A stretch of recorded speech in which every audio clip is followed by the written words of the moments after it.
Hello. Hey, Hey. What's going on, dude? Is this fucking Hanz Krypt? Hanz Krypt. Hanz Krypt. That's how you. Oh, shit. I've been saying it fucked up the whole time, man. Hanz Krypt. What the fuck? What's going on, man? Hey, I can barely hear you. Can you hear me better now? A little bit. Yeah. So what's going on, dude? You're live right now on the Zach Moonshine Show, man. What's going on in the world of Hanz Krypt? Well, trying to get together to put out some new material, and to keep it in the same vein, as we had in the past, and it's been a tough road, up and down. Life intervenes and, gets in the way sometimes and messes things up, and it's got to keep on going, I guess, man. That's all you could do. Hell yeah, dude. For sure, man. So tell us, man. I mean, it's been a fucking long time. Like this record that we were just playing a song from, man. It's been out for a while, man. So tell us, how did you get started, and what led you to this point where you're at right now? Well, that the band started in Southern California in '84, and us and St. Vitus were the only heavy bands in the whole area. We grew up together, us and Vitus, and everybody else wanted to either be Van Halen or Motley Crue, playing that Holly Rock style, and we didn't want to have anything to do with that. So we were writing much heavier songs than everyone. And then the guitar player in Hanz Krypt, Phil Pedretti, was so good that every time we played anywhere, these other bands tried to steal him from us, but he stayed true to us. He could have went and auditioned for Ozzy when Randy Rhoads died. He didn't do it. Whitesnake tried to recruit him. He didn't do it. And, the guy won 11 guitar contests in a row. And if you listen to the song, though the recording is not the best, you hear his leads and how, ferocious they are. The guy was great. Hell yeah, dude. So, how did you come up with the name Hanz Krypt? Well, our bass player said that he asked the Ouija board, and the Ouija board spelled it out. No shit. That's what he said. Yeah. Fuck yeah, dude. That's fucking doom right there, man. Yeah, we're always into the Sabbath style of music, man. Like I said, we didn't want to be into the lipstick and leather thing. I'm friends with Wino from St. Vitus, Obsessed, Yeah. David Chandler, and all those guys, and Bobby from Pentagram. Those were the bands that influenced me and kept me wanting to, continue to play doom. Man, I've had both those guys on the show, and they're both fucking awesome fucking dudes, man. That's cool, man. Yeah. I love Place of Skulls with Victor Griffin's band. Yeah. They're great. Hell yeah, man. Yeah. When you sent me the music at the first time when you sent me the music and I was listening to it, that's what I was thinking. I was like, man, this fucking sounds like it's in the world of shit like Pentagram and the Obsessed and stuff, old school St. Vitus, man, like way back, dude. And then I was reading, and I was like, oh shit, it's fucking from the 80s, and I'm like, fuck, man. So, you're like fucking legends in the underground, man. Yeah, it's really funny because when YouTube came out, my friend Corey, she put the music on, on YouTube, and little by little we started getting, views, and it snowballed kind of, and Sonic Age Records got a hold of me, wanted to re-release all the old stuff, so we did. And like I've always said, it's too bad that the internet and YouTube wasn't around back in the 80s when we were young. It might have been a different story for us. Yeah. Yeah, for sure, man. Well, I mean, I think the time is now, dude, and it's great that you're putting everything out there and getting it out there, and getting people aware of what you were doing, and You know, because it's important, man. I mean, I think that this music is definitely, it's an important fucking timestamp from that era. You know what I mean? Yeah, and what I've done recently, I went to the top, to the best musicians and the most humble, straightforward guys that are on drugs, that are really professional musicians, and I've asked them to go ahead and help me, you know, put this next record out. And so that's what I'm in the process of doing. And, you know, as I put the band back together, I try to get the original guys, but because they had wives and girlfriends, they couldn't do it. This is about 4 years ago. So I had young guys in the band, and all these dudes were doing was wrecking cars and going to jail, you know? I had some family issues. My mom passed, and I had to take care of my dad for the last couple of years. So that's what I had been focused on, you know? But now I'm really ready to go ahead and get back into doing it again. Oh, man. Well, I'm sorry to hear that, but I'm glad that you're back in it, man. Can you tell us some of the people that might be joining you on this next record? Yes, my buddy Joe Mayata on drums. He's from Las Vegas. Guy's a great drummer. He's like thunder, like Bill Ward. And then my buddy Larry, he was in the band Peace Frog that toured all over the place, the Doors tribute band. And yeah, he'll be on guitar. And so far, we haven't figured out who's going to be on bass, but more likely when we go into the studio, Larry's going to play guitar and bass for now. So, working on that. Hell yeah. Got some questions for you coming in from the people in the chat room. Lady Red wants to know, have you ever been in any other bands? Yes, I was in the speed metal band called Vermin with Greg Dikolovich and John Cochran. Wow. Yeah. Now, that's how I actually... I'm sorry, go ahead. That's how I ended up being in Hanz Krypt, because John, the guitarist and Vermin, knew them. We played shows with Hanz Krypt, you know, and I'd seen them, and we liked each other, and that was it. We got together. Hell yeah. That was way back, 84.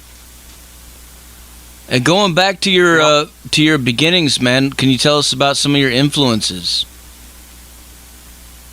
Well, definitely, you know, Black Sabbath, early UFO, you know, old Blue Oyster Cult, but, you know, not the commercial Blue Oyster Cult, but stuff from like the first couple of albums, you know, stuff like that. And, you know, I always was into like the darker style of music, you know, and I would go myself at night and go underneath like the Venice Pier and write, you know, in the shadows and stuff like that.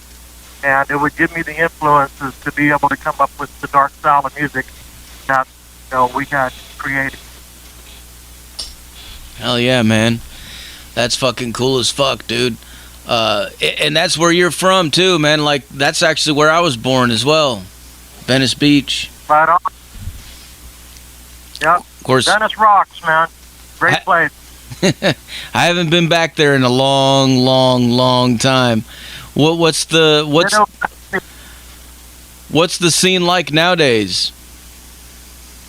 Well, you know, it's been rough since the COVID hit. You know, I mean, there's just about 6 months ago, there were COVID tents all over the streets everywhere because they have a big homeless population down there, and it was crazy. I mean, you know, COVID was rampant all over. They shut down the whole boardwalk and everything, but now it's getting back to normal again, you know? The street musicians are back, and the vendors are back. You know, it's pretty cool again. Hell yeah. So, great place to be from. Hell yeah, man. So let me ask you, man, like, what's your take on, because, I mean, doom metal has become a pretty big thing, you know? Like, there's a huge genre and subgenres that are built off of it now, and there's all these different bands and everything, and, you know, like, there's this huge surgence of it, man. What's your take on all that? You know, I appreciate it. I really do, and I think it's interesting that this all of a sudden it became a popular genre of music. You know, I'm glad that it did. It took a long time. It's never been that popular in the States, you know, and overseas is where it really, you know, had came from and was more widespread. You know, bands like Candlemass, Angel Witch, Witchfinder General, those bands, you know, they carried the torch, man, for the longest time for Doom. And there's a lot of new bands that are out, you know, that I listen to that have some style of Doom in them. Pretty cool. Like I said, I love Place of Skulls, Victor Griffin's band. They're great. Yeah, let me ask you, what are some of the newer bands that you listen to? I like 1,000 Mods. They're pretty cool. And then there's another band called Lowrider. That's pretty heavy. And a band called, they're called Sevi. And I really like their music too. Hell yeah. Hell yeah, man. So moving forward, like what's coming up next? I know you're working on a new record. Do you have a date set yet for that, or is it just still kind of up in the air? It should be probably in the fall. I'd say we'll probably be done with it by October, November, you know, hopefully for a Christmas release, you know, something like that. We're, you know, working on the songs now as we speak. So I'm looking forward to it. And the recording, you know, it's coming along. The thing of it is, you know, will we be able to go out and perform and play live? I'm hoping so, you know. It would be, you know, a lot of fun again. Man, to do. It sure seems like it. I mean, you know, like from what I'm seeing here on my end, dude, like live shows are just opening up left and right, man. Yeah. You know, like you said, people are starting to appreciate doom metal more. You know, there's been 1,000 bands that wanted to be Van Halen and Motley Crue. You know, and hopefully now times have changed and people are into, you know, writing more original style of music. Hell yeah, dude. You know? You guys should be playing at fucking Maryland Doomfest, man. I know that. Yeah, well, Wino is with the band Lost Breed. Mm-hmm. And I was the lead singer of Lost Breed before Wino. And one of my Hanz Krypt sabbaticals. Me and Eric Baseline and Vinny Augustine. Yeah, I met those guys when they lived in the valley, Burbank. We had down for a while. Now they're playing the Maryland Doomfest. Hell yeah, man. Fuck yeah, dude. Yeah. Eric Baseline, he's a great guitarist, man. He's got his own band, Ike Wasted World. And I like a lot of their songs. You know, I tip my hat to him. He's kept it going. Really good band. Hell yeah.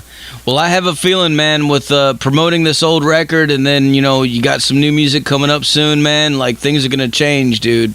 I think people are going to start to know and realize who the fuck Hanz Krypt is, man. And they should, because you got some good music, dude. I appreciate it. Thank you so much. Yep. Gotta keep at it, man. Gotta keep pushing. Hell yeah. As far as, well, let me ask you, man, like, as far as the sound, can you give us, like, a rundown of some of the equipment that you're using to get these tones and stuff on the new record? Well, the guitarist, you know, he plays with an SG, you know, like Naomi did, and he's using an orange amp, and, you know, basically, you know, that's his setup, and I mean, the sound of Doom evolves around the guitar tone. So it has to be a dark, heavy tone. You listen like Victor Griffin, I think he's got the greatest tone in the world. You know? I mean, when he, with Pentagram and played Skulls, nobody else sounds like that. His tone is amazing to me. Yeah. Sounds like a wall of sound coming at you, like a freight train. Hell yeah, dude. Hell yeah. Yep. My buddy Leviathan, he's in the chat room right now. He's saying that if you need a show in Kentucky, you need to hit him up because he can help you out. He runs. I'll remember that. Yeah, he runs a label and he's putting together a festival there right now. As a matter of fact, so yeah, I can put you in. I can put you in contact with him too, man. That would be great. Hell yeah, man. Yeah. I look forward to doing stuff like that here soon. Now, for people out... I'm sorry, go ahead. Can't wait to get out and play again. Now, for people out there that want to find out more information about you, where can they go to find out? Facebook, Hanz Krypt Official. That would be the one. And you're pretty active on social media, like people message you and stuff like that? You're going to... Yeah, I'm on there every day. Hell yeah, dude. Hell yeah. Yep. What's your take on the whole social media thing? Like, like I know you were saying, man, like, definitely, obviously, if we had this back then in the old days, it would be totally different. But with it now, like, I mean, what is it like? How do you view it now? Like, as far as what it can do for bands? Being on YouTube is a blessing because you can reach the whole planet, and all they have to do is just type in a style of music, and up pops, a ton of doom bands, and then you have your choice. You can go and pick and listen to them, and see your new bands, get into it. It makes it easier, and it has really helped us spread the word, and keeping it alive. If it wasn't for the internet, there'd be no Hanz Krypt at all. That's what's kept us alive all these years, and it's great to not be forgotten, and that time will, remember us for years and years to come. As long as the internet's there, YouTube is there, Hanz Krypt will be there. Hell yeah, and man. I feel that honored by that to be, when I look online and I see it, people might take it for granted, but look, man, you're right there online with the same bands that you loved growing up with. Black Sabbath, Metallica, Slayer, all those bands are right there listed right with you. And how great is that for an underground band? Yeah. It's totally awesome. And, it makes me feel proud, I trip every week because, it might seem small to other bands, but having 250 or more views coming in each week on our songs, it's pretty good for a band that hasn't, put anything out in such a long time. Man, I'll tell you, that's one of my favorite things about doing this show, and the fact that I have such a huge reach now with this. And it's still hard to believe that I do, but for some reason, so many people fucking like this show. But it's cool that fucking I can play bands like you that people haven't maybe heard of as much, right alongside with the big names, like Black Sabbath and Pentagram, and like what you were talking about, and put it in there, man. And they don't know no different when they listening to it. They're just listening, and they're fucking listening, and they're deciding, like, hey man, this is cool. I'm gonna fucking write this down. I'm gonna go check it out. I'm gonna buy something, and that's, dude, I love that, man. Yeah, it amazes me, man. Like I said, I don't take anything for granted when it comes to that, because if it wasn't for the internet, like I said, there would be no Hanz Krypt. It's really helped us, kept it alive, all these years. I look back, and I think, man, it's been crazy, ups and downs, like people going to jail, like I said, wrecking cars, all kinds of crazy. Oh, we got one drummer, OD on stage, man. No shit. The OD stage, yep, right in the middle of a song. Boom, done. Yeah, I think he took too much Xanax or some shit like that, I heard. That's crazy. So I got some more questions coming at you from the listeners, man. Sam wants to know, in the old days when touring, do you have any stories from the van or on the road? Oh, yeah. This one time we played in Oxnard, and we played at a place. This guy was a millionaire, and he had kids that went to college, and they put on shows there. We go there and we play in the middle of an avocado field right by the ocean. And the two kids that were in my band, these young kids, after the show is over, these dudes, they disappear out into the middle of the avocado field to get high. And they're out there for God knows how long. They lost track of time. It's like 2 or 3 in the morning, and the dude that owned the house is tripping out. He thinks we're going to rob him or something. And these dudes, they're out in the avocado field eating avocados and strawberries, whatever, all stoned, and they trip an alarm. And all these lights come on and all this shit. That was really crazy. But I have another story of the original bass player that's nuts. This dude, when Bon Scott died from AC/DC, a few years later, he decides that he's going to go and stow away on a ship to Australia so he can go and pray at Bon Scott's grave. So he goes and gets on this ship, and here to find out the ship is not going to Australia, it's going to China. And the dude gets on the ship, goes to China, and they find him stowed away on the ship, and they capture him, so he has to be like a slave to the captain, the whole time there. They put a sign on him when they get to China. He's walking around with a sign on his neck, and to this day he don't know what it said, but he said people would point at him and laugh. It took him 3 years to finally get back after that. We had no idea where he was the whole time. Yeah. That's crazy, man. He take a lot of acid, this dude. He looked like a nuclear waste dump, man. I mean, but he was a hell of a bass player. The guy was incredible. Whatever happened to that guy? Man, I really don't know. I mean, I think that he's in Victorville. Yeah. I can't say for sure, though. I really don't know. No. Oh, all right. Well, next question. Leandro wants to know, what was your best moment? Best moment? I'd have to say when we played with Foghat, the original Foghat.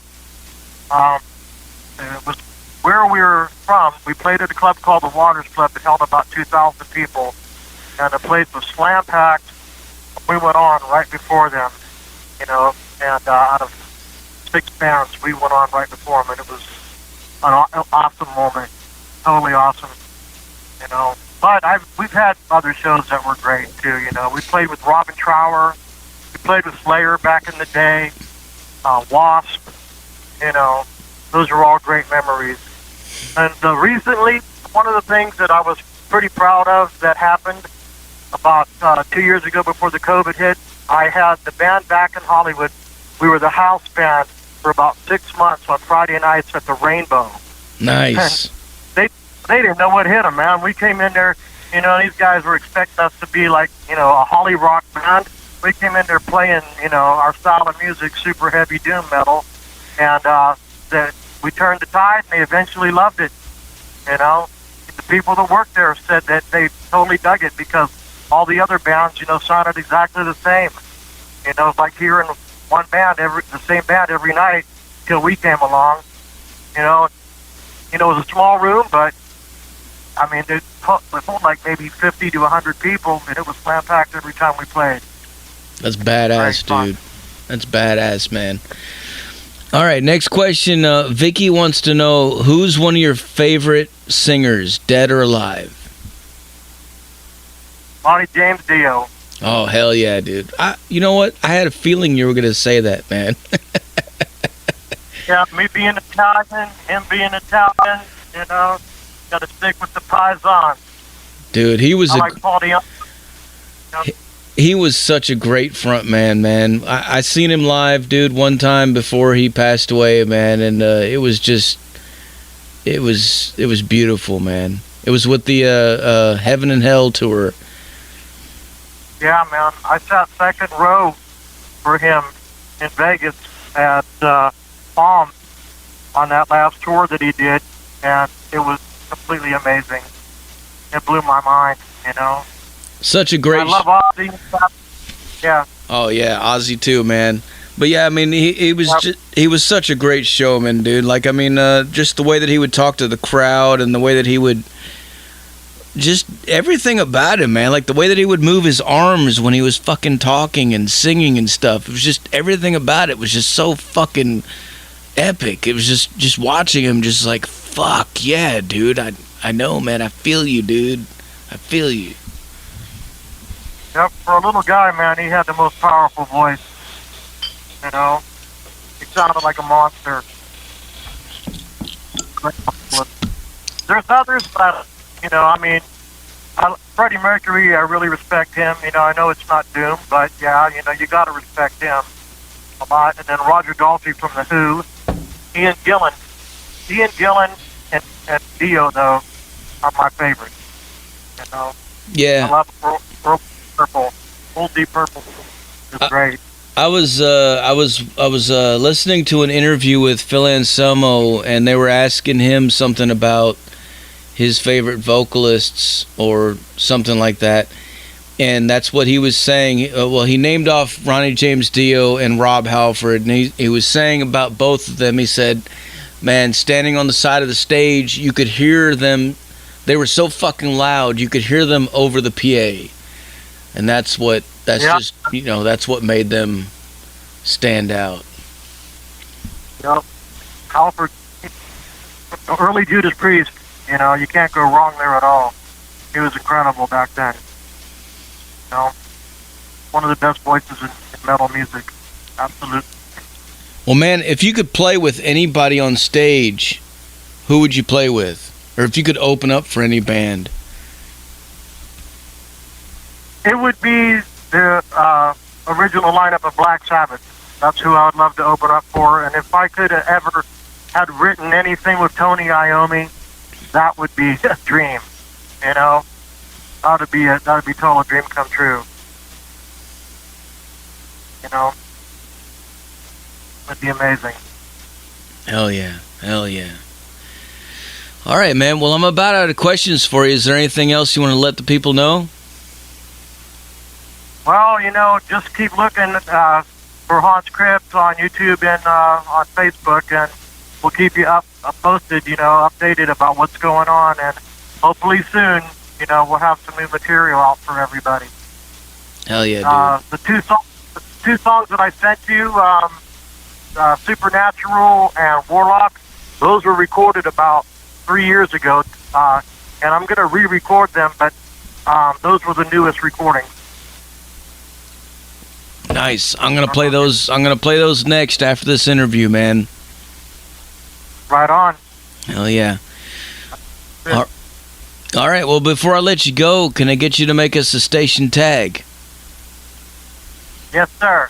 All right. Whenever you're ready, say something like, "This is Hanz Krypt, and you're listening to Metal Devastation Radio." Whenever you're ready. Okay. This is Hanz Krypt. You're listening to Metal Devastation Radio! Hell yeah, dude. Hell yeah. Well, thanks a lot for taking the time to talk to us, man. I really appreciate it. And what I'm gonna do now is I'm gonna play some more Hanz Krypt for these motherfuckers so they can go crazy. All right? Appreciate you, man. Thank you so much. Hey, anytime, brother. Any fucking time, man. And keep me in the loop, man. Let me know when that new music's coming out, man, because I can't wait to hear it. Yes, sir. You got it. All right. We'll talk to you later, brother. All right. Thank you so much. Cheers. There you have it, folks. Hanz Krypt on the Zach Moonshine Show with Metal Devastation motherfucking radio. Like I said earlier, put your speakers in your fucking windows, put them in your front lawns, put them in your neighbor's driveway, Put them everywhere, man. If you're living in the basement, tape your speakers to the ceiling. Piss your parents off. Piss everybody off, dude. If you got a U-Haul truck that's already out there, go ahead and put the speaker in that motherfucker so they can get ready to fucking pack their shit and fucking move. Because people are gonna be pissed, man. They're gonna be pissed. If you crank it up as loud as I'm fucking cranking it up, yeah, they're gonna know it, man. They're seriously gonna know it. Anyway, this is Hanz Krypt. I'm sorry. Brand new fucking, well, sort of brand new fucking, it's about to be a brand new fucking song. You've never fucking heard it before. This song is called Warlock. Crank it up, motherfuckers.